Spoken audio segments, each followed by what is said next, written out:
क्या आपने कभी महसूस किया है कि प्रेम की सबसे मीठी खुशी में भी एक कड़वा दर्द छिपा होता है?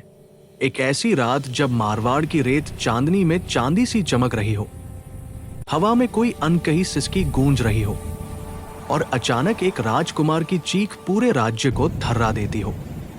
उसकी प्रेमिका जो दिन में फन फैलाए फुफकारती है और रात में अप्सरा सी सुंदरता बिखेरती है, एक पल में हवा में घुल जाती है, गायब। क्या ये श्राप की जीत है या प्रेम की परीक्षा? क्या वो उसे ढूंढ पाएगा या खुद का राज ही उसे तोड़ डालेगा? सुनिए ये कहानी जहां हर सांस में सस्पेंस है, हर आंसू में वफा का दर्द और अंत इतना अप्रत्याशित कि दिल कांप उठेगा। बात उन पुराने जमानों की है जब मारवाड़ के रेतीले मैदानों में ऊंचे ऊंचे लाल पत्थरों के किले खड़े थे। लोग केसरिया पगड़ी बांधते, घाघरा चुनरी पहनते, ऊंटों पर कारवा चलते और जीवन रेत की तरह बहता था, कभी ठंडा, कभी जलाने वाला। जंगल के किनारे एक छोटी सी मिट्टी की कोठी में रहती थी एक विधवा औरत। नाम था लक्ष्मी। पति को खोए कई बरस बीत चुके थे। शादी के चंद महीनों बाद ही वो रेत के तूफान में खो गया था। कोई औलाद नहीं, कोई सहारा नहीं। हर शाम लक्ष्मी जंगल जाती, कांटेदार झाड़ियां बीनती और अकेले चूल्हा जलाती। उसकी आंखों में हमेशा एक उदासी रहती, मां बनने का अधूरा सपना। एक शाम सूरज खून जैसा लाल होकर डूब रहा था। लक्ष्मण ने एक मुरझाई हुई टहनी उठाई। उसे क्या पता था कि उसमें एक छोटी सी नागिन छिपी बैठी है। अनजाने में वो उसे घर ले आई। लकड़ियां पटकते ही नागिन फुफकारती बाहर निकली।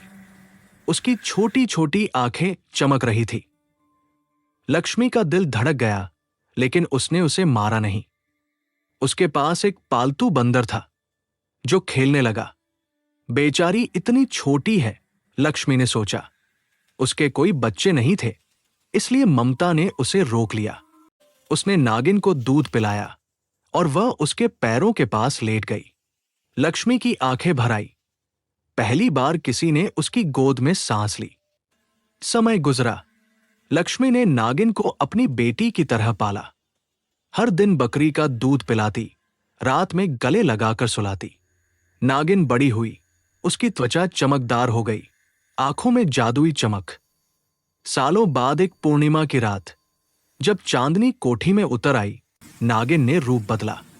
सामने खड़ी थी एक अलौकिक सुंदर युवती, बाल काले बादलों जैसे, आंखें नागमणि सी चमकती।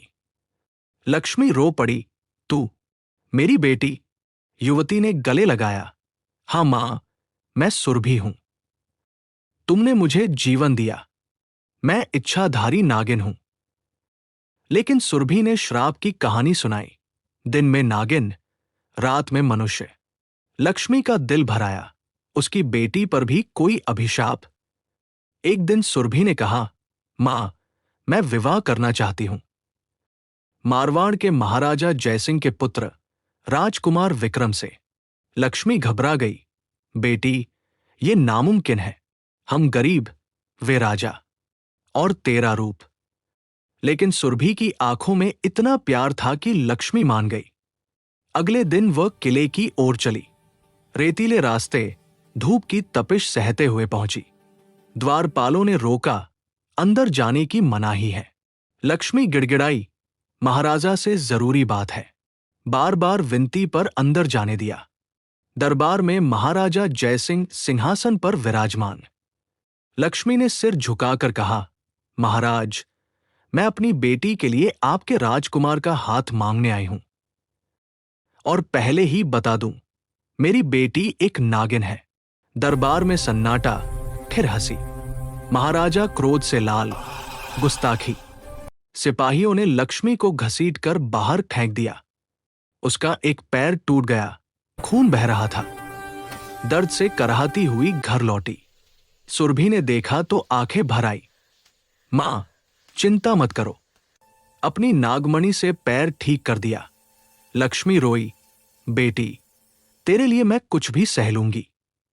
सुरभि ने हार नहीं मानी। अगले दिन फिर भेजा। फिर अपमान, चोट। सुरभि ठीक करती। तीसरी बार लक्ष्मी डर गई। बेटी, बार बार जलील होना, मार खाना। सुरभि बोली, मां, बस आखिरी बार। लक्ष्मी गई। महाराजा ने सोचा, फिर मुस्कुराए। अगर राजकुमार लेना है तो 2 दिन में तुम्हारी कोठी की जगह एक भव्य किला बने जो हमारे किले से ऊंचा दिखे। सामने 800 ऊंट और 300 घोड़े स्वागत में खड़े हों। लक्ष्मी हैरान, लेकिन इस बार इज्जत से विदा हुई। घर लौटकर बताया।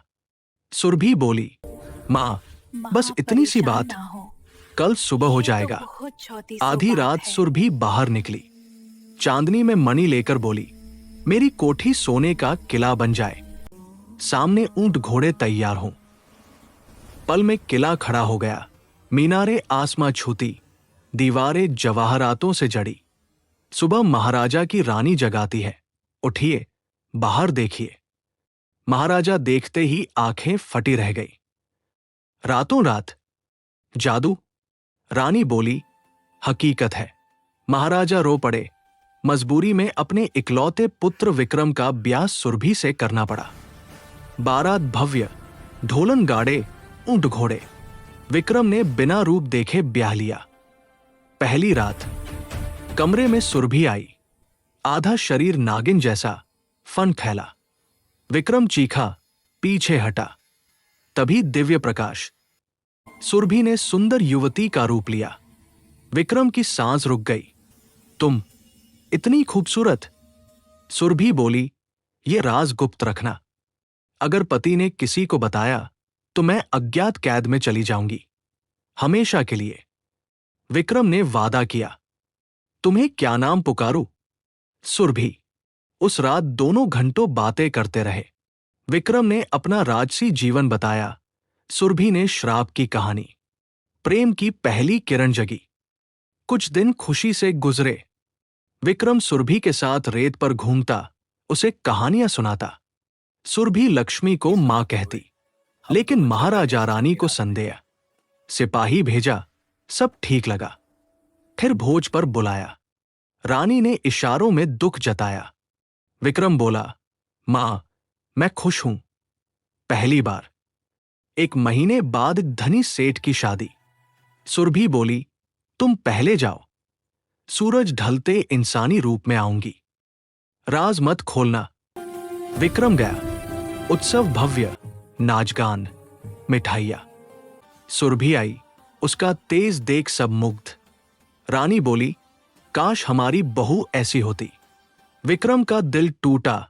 मां का दर्द, अपना गुस्सा। चीखा, वो मेरी पत्नी सुरभि है।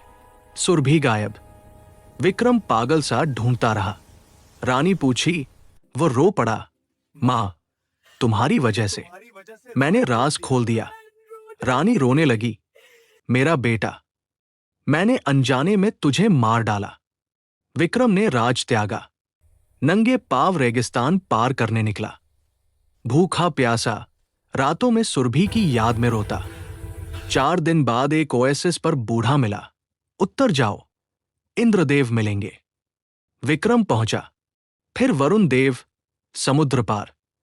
वरुण बोले, सुरभि समुद्र पार काले जंगलों में एक खूंखार डायन की कैद में। विक्रम बोला, मैं छुड़ाऊंगा। वरुण ने मछली रूप में पार पहुंचाया। आराम करता, भयानक हंसी गूंजी। डायन प्रकट। विक्रम को पकड़ लिया। सुरभि पिंजरे में, देखकर आंखें चमकी, लेकिन खामोश।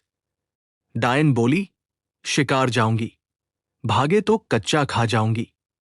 जाती ही थी कि विक्रम ने सुरभि को आजाद किया। दोनों गले लगे, रोए, लेकिन डायन छिप कर देख रही थी।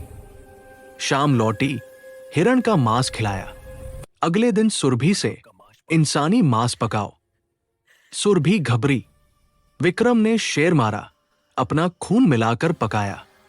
डायन चखी, संदेह, फिर खून का बर्तन। सुरभि उंगली काटी। विक्रम रोया, जंगली सुअर मारा, खून भरा। डायन का संदेह बढ़ा। अंत में पिंजरे वाली को मार दो। सुरभि ने बताया। विक्रम बूढ़ा रूप धार कर ताबूत बनाया। डायन लेटी, विक्रम ने बंद कर आग लगा दी। डायन भस्म, श्राप टूटा, दोनों गले मिले, मारवाड़ लौटे। प्रेम जीत गया, वफा अमर हो गई।